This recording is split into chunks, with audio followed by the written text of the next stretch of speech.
Good morning, wherever you are. Have a good day. All right, Amazon. Give us a flash briefing. Jamie, here's your flash briefing. She's loud. In NPR News.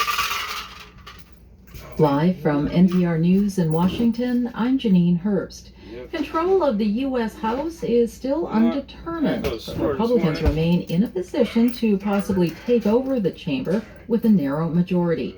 NPR's Susan Davis reports Republicans didn't see the high number of victories they were anticipating, with gains of seats currently in the single digits. Republican strategists were forecasting a net gain of 20 or more seats.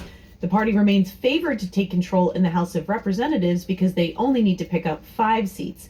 They could be looking at a razor-thin majority, which would make advancing any kind of ambitious conservative agenda highly unlikely, with no clear mandate coming from voters in this election. House Democrats were able to hold off well-funded Republican challengers in competitive races in Ohio, Michigan, New Hampshire, Pennsylvania, and Texas, while Republicans are poised to make gains in New York and Florida. Susan Davis, NPR News, Washington. In the key swing state of Pennsylvania, John Fetterman has won the U.S. Senate race. We bet on the people of Pennsylvania, and you didn't let us down. And my promise to all of you is I will never let you down. Okay, they won. The Democrat beat Republican Mehmet Oz, who was supported by former President Trump. NPR's Laura Benshoff says Fetterman had an every-person approach. Part of his campaign message was every vote counts, every county. And he really tried not to leave any part of Pennsylvania behind, particularly some of these areas that, have been economically struggling. NPR's Laura Benshoff. Kentucky voters have rejected an amendment that would have said the state constitution contains no right to abortion. According to a call from the Associated Press, abortion is illegal in Kentucky under 2 state abortion bans that took effect after the summer's U.S. Supreme Court decision overturning Roe v. Wade.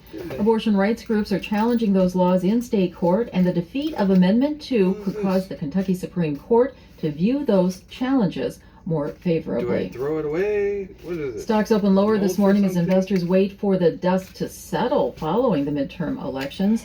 NPR's Scott Horsley has more. Control of Congress is still uncertain, with votes in many close contests still being tallied, but it appears neither party will have the power to push through major policy changes. Historically, that kind of gridlock is a positive for the stock market. Facebook's parent companies announced a big round of layoffs. Meta has been struggling thanks to a slump in digital advertising revenue. CEO Mark Zuckerberg calls this a sad moment, but says the job cuts are designed to produce a leaner, more efficient company. The cuts affect some 11,000 workers. There's a shakeup in the crypto world, sending prices lower. Binance says it's buying rival crypto exchange FTX, which has suffered from a liquidity crunch. Scott Horsley, NPR News, Washington. Wall Street is lower at this hour. The Dow is down 223, the Nasdaq down 98. This is NPR News. Low, so we good, The new public portal shows the exact sources of greenhouse gas emissions worldwide. NPR's Rebecca Hersher reports the information was released at Global Climate Talks in Egypt. The online inventory is based on independent measurements from satellites and sensors on land and on airplanes and ships. That's important because self-reported data about carbon dioxide and methane pollution is notoriously unreliable. The new measurements show that power plants and oil and gas fields are by far the biggest sources of emissions worldwide.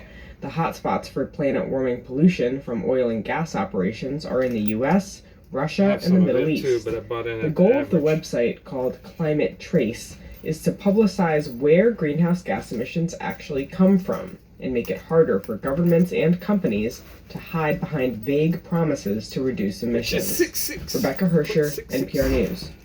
In Greece, rising inflation had thousands of protesters marching through the streets of Athens and the northern Greek city of Thessalonica as workers walked off the job for 24 hours in a general strike against price hikes, disrupting services nationwide and closing schools.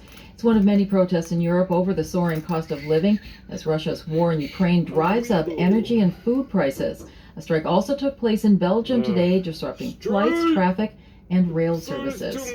Crude oil prices are trading lower, down 1.8% at $87.31 a barrel. Wall Street's lower too. The Dow is down 159. I'm Janine Herbst, NPR News. Make us slap you. Oh, sorry. In the early 70s, Ernest Jackson wrote a song that just happens to describe the state of the economy. Skip. I don't want your commercial, even if it's political. Oh, she just dismissed me. Amazon. Inflation? Skip.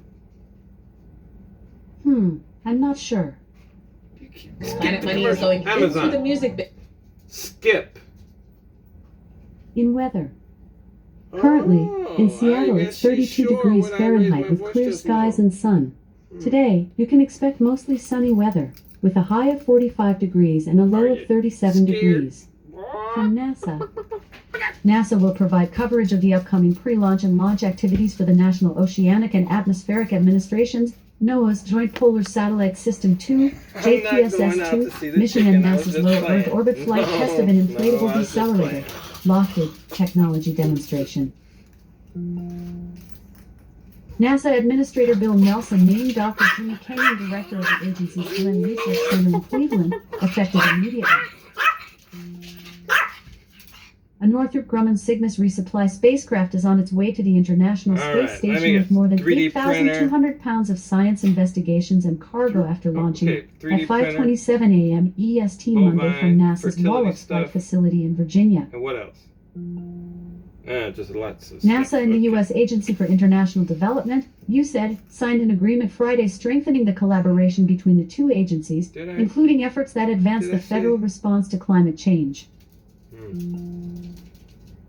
NASA will participate in the 27th United Nations Climate Change Conference of the Parties, 27 Colombian pesos, in Sharm el-Sheikh, Egypt, which begins Sunday, November 6th and runs through Friday, November 18th. The COP27 summit brings together countries from around the world to increase ambition by implementing existing goals and strengthening commitments to solutions. That's all for your flash briefing. You know, I do feel briefly flashed. All right, Amazon. Tell us a good joke. Don't mess it up. Why did the man become an archaeologist? His career was in ruins. Hey, she told a good joke. It's lame, but it's good. All right, Amazon.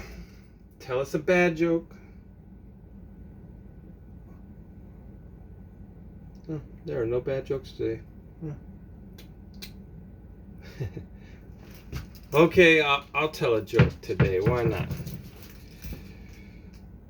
Oh, you know, I don't know any real good ones. We'll just do Confucius say. We'll do a couple Confucius. Confucius say, never use an axe to remove a fly from a friend's forehead.